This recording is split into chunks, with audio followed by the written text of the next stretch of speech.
Hello, how you doing? I'm going to talk to you today about the ever increasing faith screamer. This is part two. Now, I should have had to do a part two. This is a public rebuke and reproof. I shouldn't have had to do a part two, but she's still at it. Some people don't receive correction at all, and I think she's one of those people. They don't receive correction or rebuke or reproof or anything. She's one of those people. Um, Now she's still howling, screaming, blowing snot. Now, what I would do if I was on the staff, I would suggest to the pastor that he take up the offering before anything. He take up the offering before the choir sings, before he talks, because what she wants attention. She wants to be on the camera. So I would suggest he take up the offering with no camera there. Okay, that's what I would suggest, because what she wants to be on the camera and on YouTube. Okay. Now she's still hollering and screaming and blowing snot. She says, and then there's the confetti. Okay.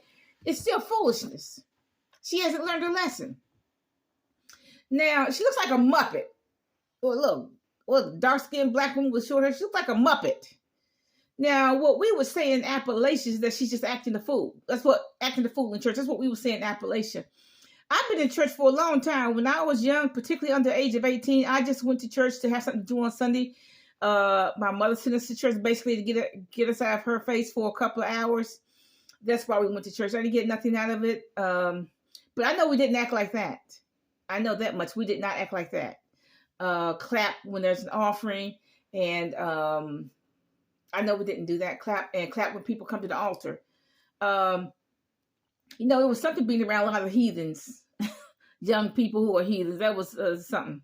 I wouldn't recommend it to anybody. Now, we didn't act like that. That's totally inappropriate church behavior. That's church behavior 101. They should know better to do that. They clap. Now they're clapping. They clap when there's an altar call. Clap, clap, clap, clap, clap. That's totally unscriptural. They didn't do it in Peter and Paul's time. They didn't do it in the Old Testament. That's totally unscriptural, because the pastor said, everybody pray. Everybody start praying. So what does that mean? You should be praying. You should have your heads bowed. You should not be looking up to see who's coming to the altar. But obviously some people are disobeying the pastor, and they're watching who's coming to the altar so they can clap, clap, clap, clap, clap, clap. That's totally unscriptural, because that's a sacred moment. It's something between them and God. It's a sacred moment. And they have no business clapping. But see, they don't want to obey the pastor, like I said, because of his youth. They don't want to do that. And I know that's totally unscriptural. I know I don't act that way in church. I don't, there's certain behaviors that I have in church. I do not leave before the church service is over. You will not see me getting up and going to the bathroom or getting up to go home.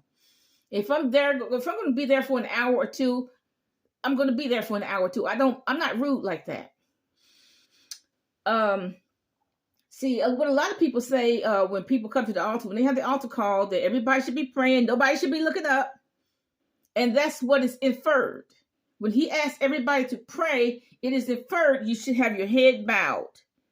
And you should not be looking up. You should not be looking up at who comes to the altar and then clapping. Clap, clap, clap, clap, clap. That's totally unscriptural. That's church behavior 101. Okay? But they still, whenever there's an altar call, they scream, holler, and blow snot. Whenever there's an offering, here comes the screamer. Scream, holler, blow snot, throw confetti in the air. Okay? Foolishness. And I hope she doesn't continue for the new year, but she probably will. Okay? But like I said, they don't want to obey him because of his youth. Rebellion is as the sin of witchcraft. Okay? Sometimes that's why God can do no mighty work there, because he acted a fool, and that's unscriptural. Okay? Because God likes an orderly church. Okay? I hope they stop the behavior. But, I'm not there. I can't do it. But, church is going to act the way they act. I remember going to a church where they did not give tithes and offering. These are some people who, and I saw the disaster happen. The Bible says he will rebuke the devourer for your sake. These people had good paying jobs, and they did not give tithes and offering. I probably was one of the biggest tithers there. Okay. They did not give any money. And I remember they had good jobs.